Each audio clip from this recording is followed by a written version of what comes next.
અને અત્યારે શું કરે છે? પાકીટ ગોળો દઈને ચોખ્ખો કોણ છે? ઘરવાળો. હા, ઘરવાળો.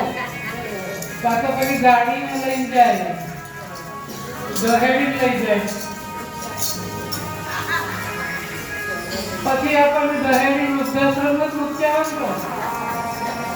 આપણા કરેલા જ આપણે ભોગવવાના છે. અહીં હૃદય સરખો ચાપે હોય ને, આ હૃદય લગાવ્યો ને ત્યારે એની જાતે બુદ્ધિની ધારાઓ જતી હોય.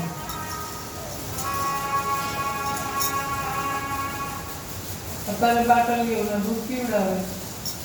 પછી છોકરાઓ શું કરે? છોકરાઓનો વાંક નથી, મા બાપ જ એવા અત્યારે સંસ્કાર આપે. ગહેડી લઈ જાય ત્યારે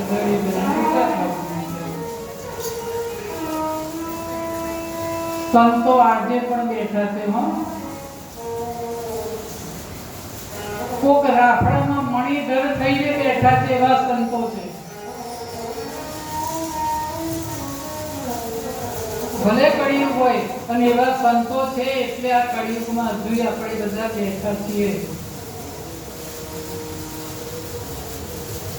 એમના પુણ્ય પ્રતાપે હજુ આપણે જેટલા અહીંયા પાપ કરી રહ્યું છે, દુનિયામાં અત્યારે ચાલુ રહ્યું છે, એનો તો આપણને હજુ એક અંશ, એક બિંદુ છે. ભગવાન હજુ આપણને સજા નથી કરતો.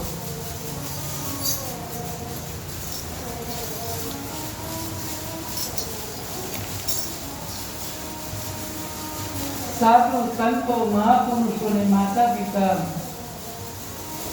માપે સારા આશીર્વાદ અને સારા સંસ્કાર આપે છે. પેલા મા બાપ અને પછી ગુરુ, પછી ભગવાન.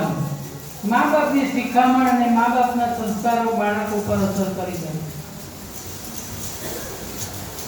ભજન વિના હરિ ના મળે.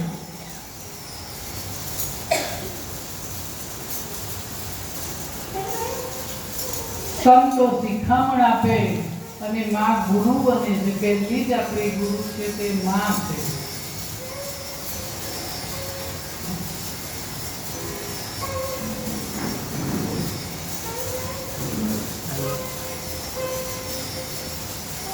અમારા હિન્દુ ભાઈ જાય છે ભજનો. તારા માતા પિતાની સેવા કરશે.